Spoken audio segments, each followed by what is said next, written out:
Hello friends, welcome to our annual livestock informational video for the 2022 Baker County Fair. I have a lot of information to give you today. We're going to go through it as quickly as possible, but I need you to pay close attention as we do have a number of rule changes as it pertains primarily to our swine. So let's get started. Tag-in day will be June 11th, 2022. That is a Saturday morning. June 11th, it will be held at the Baker County Fairgrounds from 7 a.m. until 9 a.m. Please be there timely, 7 a.m. to 9 a.m. When you arrive that day, you need to have 2 pieces of paper with you. First, you need to have the completed quiz that goes along with this video, as it is in fact required. You must also have your registration form for any and all market animals that you are putting in the fair this year.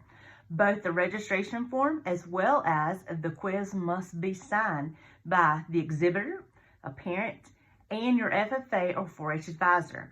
Failure to complete and turn in both of these forms on tag-in day will result in disqualification from the fair. Bring your own forms. We will not have forms printed out for you at that time. And as always, the fair will proceed as needed, so long as we do not have hurricanes or pandemics or any act of God. In the event that any of that happens and the fair and or the livestock sale does not happen, the fair is not responsible for compensation of livestock animals. Keep that in mind. If you think that your pig might die or you worry about such, we highly advise you to find yourself some livestock insurance. Livestock insurance can be purchased from, I know, Florida Farm Bureau. You can call Kim and she can take care of that for you. Or if you have your own insurance agent, please call them to see if you can get insurance in your livestock. I can't recommend it enough. We insure our own children each and every year. And 2 years ago, we had to use that insurance as my youngest daughter's pig died a week before tag-in. So I was grateful that we did indeed have that insurance just in case the worst happens. One of the major changes that we have this year that many of you already know about is the required workday. Each exhibitor with a market animal, whether it be swine or steer, is required to participate in a market or in a workday at the fairgrounds. Those work days are as follows: August the 13th, September 1st, and September 3rd. You must attend at least one of the 3 work days. You can sign up for those work days on our website. There is a portal there. Name, address, the date that you choose, and whether you're 4-H or FFA, middle school or high school. We do have a new weight requirement for swine this year. For steers, see the website, look at the rules. Those have not changed. For the swine, they must weigh between 225 and 295 at the final tag-in or weigh-in day in September. Again, swine must weigh between 225 and 295, okay? There's no more 220 or 225. It is 225 only, up to the weight of 295. Another change for the swine show. We have 3 swine shows this year. On the first Saturday is the annual open swine show. Wednesday will be our regular market show. Saturday will be showmanship only. The Wednesday swine market show will only be to crown your grand champion, your reserve grand, and your class winners. Showmanship will not be judged at the Wednesday show. Saturday, September 17th at 5 o'clock will be a separate showmanship show with a separate judge. This will allow us to get home just a little bit sooner on a Wednesday night. It will allow the pigs not to be so wore out because it is so hot, and also will allow the judge not to be exhausted as well. And just as a reminder, if you have a child and you're worried about their pig not making weight, or if you have 2 children and you worry that one pig will die and one pig won't, you are allowed to weigh a backup animal, 1 per household, okay? So I have 2 children, I always weigh 3 pigs. The open swine show will be held on the first Saturday of the fair. If you participate in that show, you will be required to provide a health certificate for entry into the fair. You will tag you weigh your animal in on Friday night, September the 10th, and you will show your animal in the open show on Saturday. Again, a health insurance or health certificate is required. If you do not wish to participate in the open show and you will simply show up on Sunday to weigh your animal in, you are not required at that time to have a health certificate. But just remember, if you're going to show in both shows, Saturday and Wednesday, you must have a health certificate for your swine. Another rule change.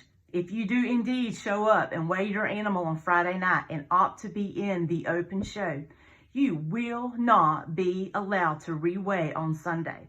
Whatever weight that you have on Friday is the weight that you will use on Sunday. If you only show up for the market weigh-in on Sunday, then you can weigh on Sunday. So only those who show in the market show only will be allowed to weigh on Sunday. Again, if you weigh on Friday night, there will be no reweigh on Sunday afternoon. Don't forget, we always have a parent and exhibitor meeting following the final weigh-in on Sunday afternoon. Around 5:30, give or take, parents and exhibitors need to be there. We'll give updates about the fair week. Also, we'll get the signs put up that kids will draw for show or sale order, and we just want to make sure that everybody's clear as to the rules moving forward. And make sure your kids come back with you so that they can be at their pen to move their pig to the correct pen that they will live in for the rest of the week.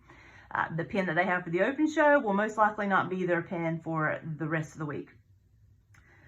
For both the swine and the steer show, the barns will be closed 15 minutes prior to the start of each show. This is for the safety of our children, for our animals, and anybody that thinks that it would be a great time to visit 15 minutes before a show. So that is not the time for your Aunt Bessie to come see your pig. 15 minutes out, one parent per exhibitor is allowed in the barn, and that is it, okay? So please let your family know 15 minutes out, they need to find their seats. And for the swine and the steer show, it gets really crowded at the barn, so you need to be there early anyway instead of being in the back. You'll get in the way and or get hurt. Thank you cards, they are due November 30th this year. If you do not turn your thank you card in on time, you will lose your money, okay? We want the thank you cards turned in timely. For everyone that was at the sale last year, you know that it was a record year, and our local businesses put a lot of time and effort and money into our children. We want to make sure that the thank you cards are filed and mailed timely, and do a good job with those. The one sentence, thank you for supporting us, is not enough.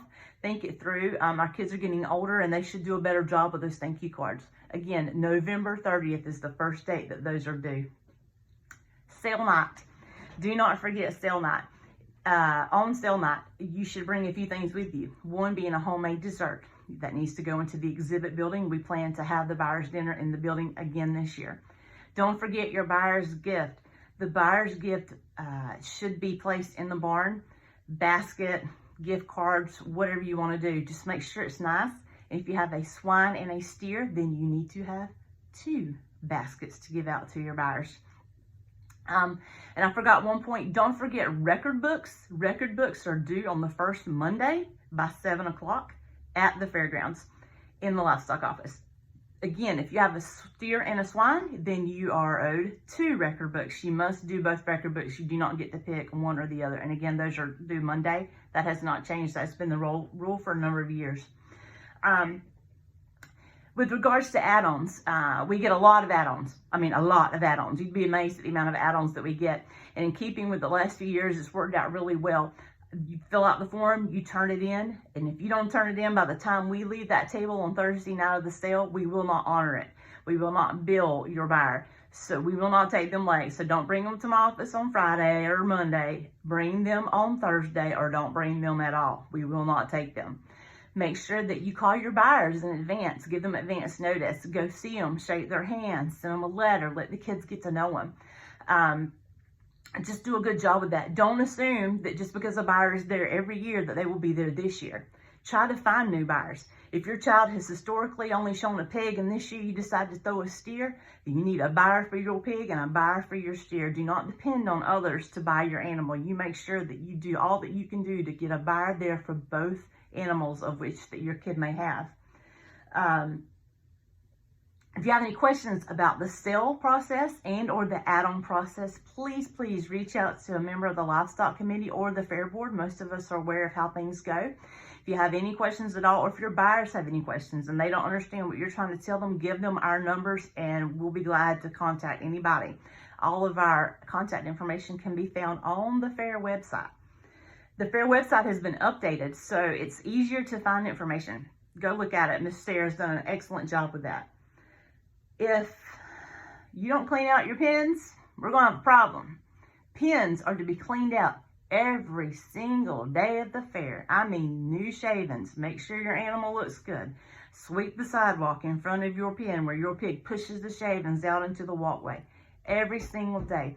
Your job does not end when the sale occurs on Thursday night. Your job runs all the way through the end of the night on Saturday night. It's part of the reason we decided to move the showmanship separate, to move it to Saturday, so that we force kids to come back and they have to do a better job cleaning out their pens and keeping that barn clean. The FFA kids come in every morning and clean up, and they do an excellent job, but we need to do a better job in the evenings as traffic goes by. If you've never shown a swine before, show up in August, the last weekend of August, and it's going to be, I think, the 27th this year, to Swine the Pines. It's an FFA alumni event, and there will be pigs from across the South there, as well as some of the finest showmen that the state of Florida has to offer. You'll find a lot of information there, and you'll watch a lot of kids do a very good job, and you'll get to see how a show really works. So if there's any doubt to that, show up, buy some food, enjoy the show, and support your FFA alumni. For the show and the sale, remember that you do have to dress an official dress. So for 4-H, that typically means dark jeans, white polo shirts with the 4-H emblem. FFA, full official dress. If you don't understand what that is, you need to see both your 4-H office or advisor and or your FFA advisor, and they will be real clear on what you're expected to wear when in the ring. Always remember that when you're in our barn, you are representing not only yourself and your family, but your FFA and your 4-H chapter. Disrespect will not be tolerated at all. If your child is found being disrespectful to an adult or to other kids or to their animals, they will be dismissed from the fair. Okay, we don't want to go down that road, and we've almost had to go down that road a time or two, but this year we're not going to have that problem. Everybody just needs to be respectful to the others. We think we're going to have a lot of rookies again this year. It's going to be another big year. So if you see somebody struggling, or you hear someone giving them incorrect information about the fair, help them out. Don't let them go down a road that they don't need to go down. Give them contact information so that they can get correct information. Our secret phrase for this year is "Barn in the USA." Print the rules out. They are all posted on the Facebook page, especially those of you that are showing swine, because we do have a number of updated rules this year. We want everyone to be clear on everything. Print them all out, every single one of them. Put them on your refrigerator. Read them every day so that you know what the rules are for your swine and your steer. Follow the Facebook page. We update that. The closer we get to the fair, the more updates you'll see on Facebook, and any changes that need to be made, whether it be timing, dates, and or parking. We always have a parking issue during Fair Week, especially if we get a lot of rain. And as we head into tagging dates, keep in mind to look at that Facebook page. That's the fastest way that we can reach everyone at the same time. And utilize the website. We do have the updated website, as I said earlier, and Ms. Trina's done a fantastic job. So if you have any questions, again, look at that website, find our contact information, and reach out to us. We're having another Fair Queen pageant, and that is going to be August the 20th this year, ages 4 to 19. We would love to have any of you girls. You need to see me if you want to sign up. Again, information will be posted on both Facebook and the website. We look forward to having another great fair, hopefully pandemic free. And if you have any questions, again, please call us or come see us. Thank you.